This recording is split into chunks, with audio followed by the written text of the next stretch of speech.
At 71, I had learned that silence could tell you more about a person than any speech.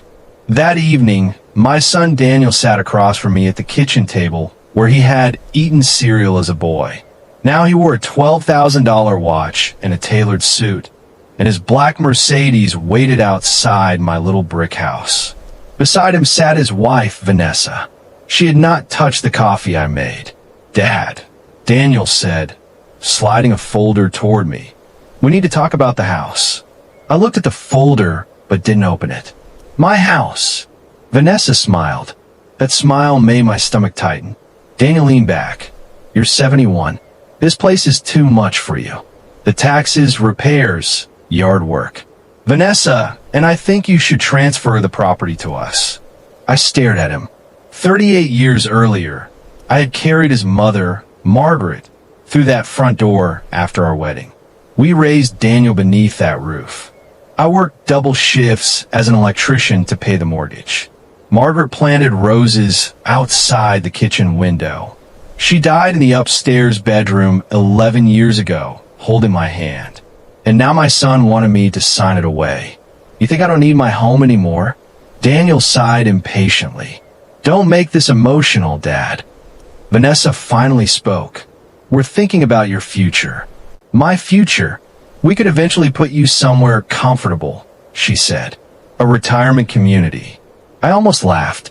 Instead, I opened the folder. The documents transferred ownership of my property to a company controlled by Daniel and Vanessa. No life tenancy. No protection. Once I signed, they could legally sell the house. I closed the folder. "No." Daniel blinked. "What?" I said no. His face hardened. "Dad, the house is worth almost $900,000. You're sitting on an asset you don't even know how to manage." I looked at the boy I had once taught to ride a bicycle. "I managed to buy it." Vanessa stood. "This is ridiculous." I pushed the folder back. "My answer is no." Daniel slammed his palm against the table. "You have no idea how much we've done for you." I stared at him. In truth, Daniel had barely visited during the previous year. But I said nothing. Vanessa grabbed her purse. "You'll regret making this difficult." They left. Through the window, I watched their Mercedes disappear. Then I walked upstairs to Margaret's old desk. Inside the bottom drawer was a faded blue folder. I opened it. Property deeds, trust documents, bank records, and one document Daniel had apparently forgotten existed. I smiled sadly. "You should have remembered, son." The next morning, at exactly 9:17, my doorbell rang. Vanessa stood outside wearing a white designer coat. Beside her was a gray-haired man carrying a leather briefcase. "Good morning," he said. "I'm Mr. Caldwell. I represent your son and daughter-in-law." Vanessa stepped forward. We tried doing this nicely. Behind them, another car stopped. Two men climbed out. One carried a clipboard. Vanessa looked past me into my house. "We're taking possession today." I tightened my hand around the blue folder hidden behind my back. Then I opened the door wider. "Excellent," I said. Vanessa frowned. "Excellent." I smiled. "Come inside." Mr. Caldwell placed his briefcase on my dining table.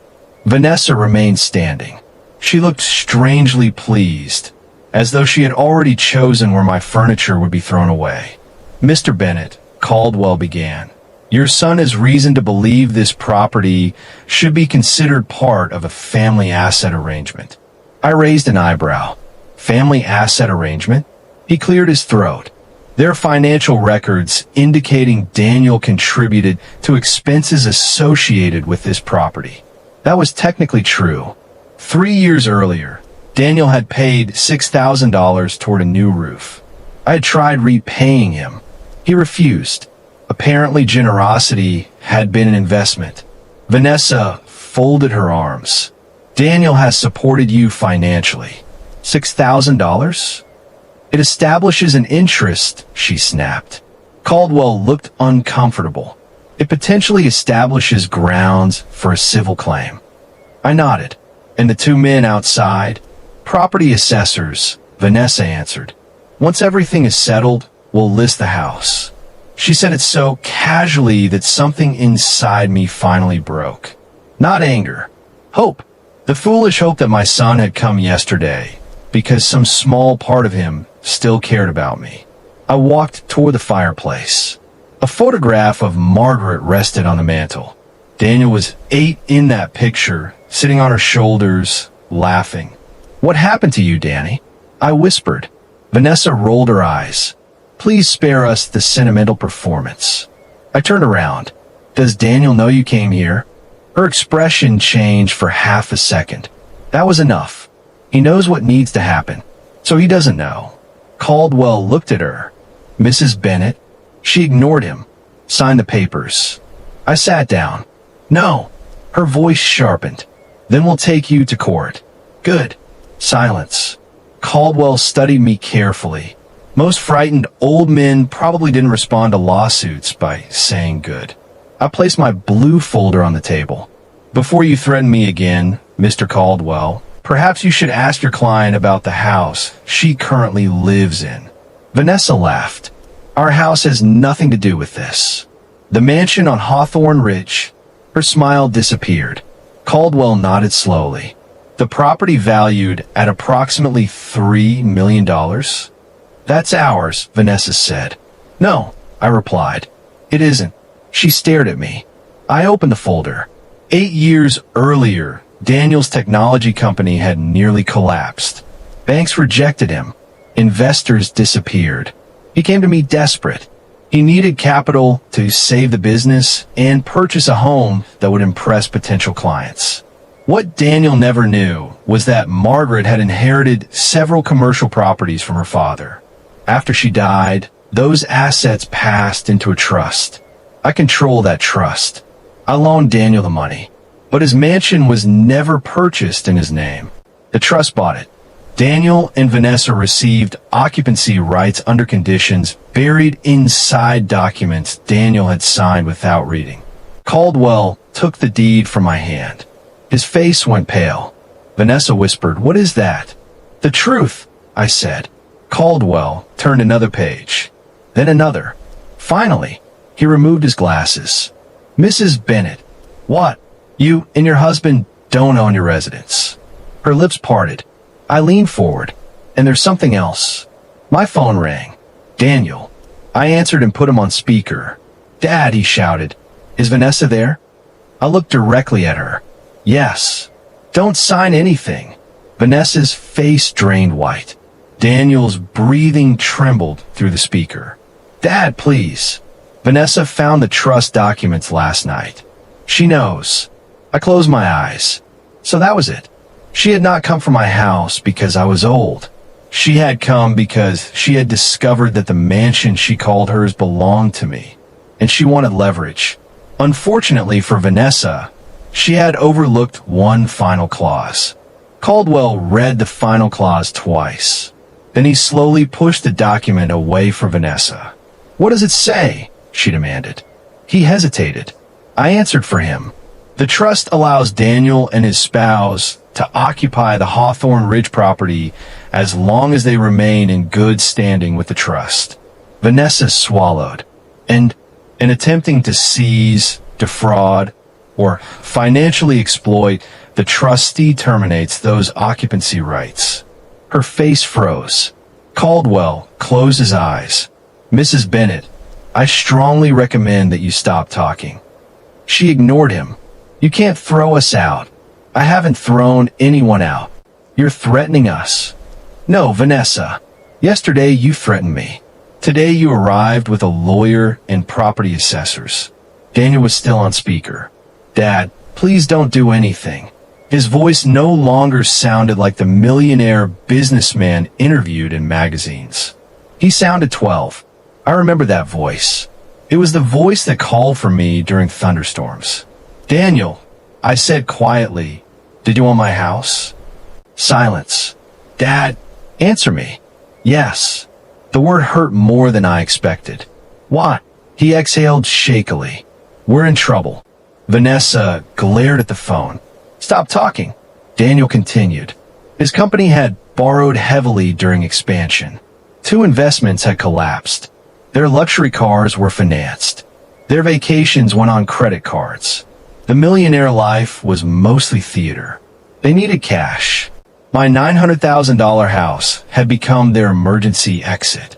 You could have asked me for help, I said. I was ashamed. So you decided stealing from your father was easier? Daniel began crying. Vanessa grabbed her handbag. This family is insane. She headed toward the door.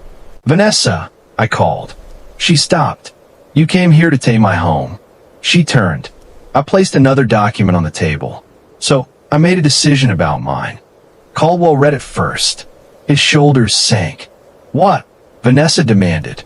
He handed it to her. It was a formal notice terminating their occupancy rights. They had 30 days to leave the mansion. Vanessa screamed. She called me cruel, vindictive, selfish. I let her finish. Then I pointed toward Margaret's photograph. My wife and I spent 40 years building security for our family. We sacrificed so Daniel would never know the fear of losing a home. I looked at Vanessa, and you brought that fear to my doorstep. She left without another word. Caldwell apologized before following her. That evening, Daniel came alone. No Mercedes. No expensive suit. Just jeans, an old jacket, and swollen eyes. We sat at the same kitchen table. I'm sorry, Dad. I wanted to forgive him immediately. That is a father's weakness. But love without consequences teaches nothing. I love you, I told him. But you betrayed me. He nodded. I know. You're losing the mansion. I know. And I'm not paying your debts. He looked down. I understand. For months, Daniel rebuilt his life. He sold his cars, closed offices, and moved into a modest apartment. Vanessa filed for divorce shortly afterward. Perhaps she had loved Daniel.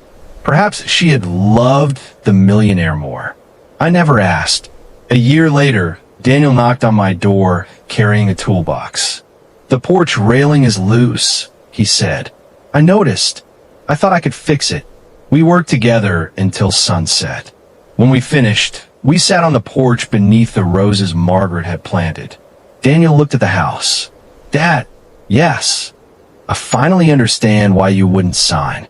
I shook my head. No, son. The house was never the lesson. He looked confused. I smiled. A home isn't valuable because of what someone will pay for it. It's valuable because of what you refuse to sell to keep it. Daniel stared at the sunset. Then he nodded. For the first time in years, my millionaire son looked peaceful. He had lost a $3 million mansion. But perhaps, at last, he had found his way home.